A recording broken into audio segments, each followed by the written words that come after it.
प्रत्येक शहरातील पक्ष निरीक्षकांकडून 3 नावं प्रदेशाध्यक्षांकडे गेलेली आहेत। निवडणुका जाहीर करण्याआधीच भाजपनं तयारी सुरू केली होती। पदाधिकारी, शहर कार्यकारिणीसह निरीक्षकांच्या चर्चेतून नावं निश्चित झालेली आहेत। मित्रपक्षांची युती की स्वबळ या संदर्भातही निरीक्षकांकडून चाचपणी केली गेली आहे।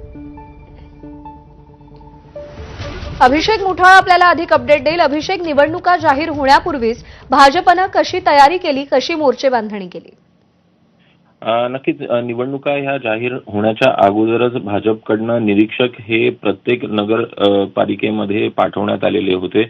आमदार असेल, जिल्हाध्यक्ष असेल किंवा मग प्रमुख पदाधिकारी असेल यांच्याकडनं या संदर्भात एकूण निरीक्षण करण्यात आलं आणि प्रत्येकी 3 नावं प्रत्येक नगरपालिकाची जी आहेत ती देण्यात आलेली आहेत। बंद लिफाफ्यामध्ये ही प्रदेशाध्यक्ष रवींद्र चव्हाण यांना देण्यात आलेली आहेत आणि यामध्ये प्रामुख्यानं जर का पाहायचं तर नेमकं जी शहर कार्यकारिणी असते किंवा मग जे पदाधिकारी असतात त्यांच्याशी देखील चर्चा झालेली आहे। नगराध्यक्ष पुढचे कोण असणार या संदर्भात देखील मतं या निरीक्षकांकडनं जाणून घेण्यात आलेली आहे। एकूणच मित्रपक्षांसोबत युती करायची की नाही करायची, युती करायची असेल तर कशा प्रकारे पुढे जायचं आणि नसेल करायची तर स्वबळासंदर्भात लढण्याची तयारी आहे की नाही या संदर्भात देखील ही सगळ्या निरीक्षकांकडनं माहिती घेण्यात आलेली आहे।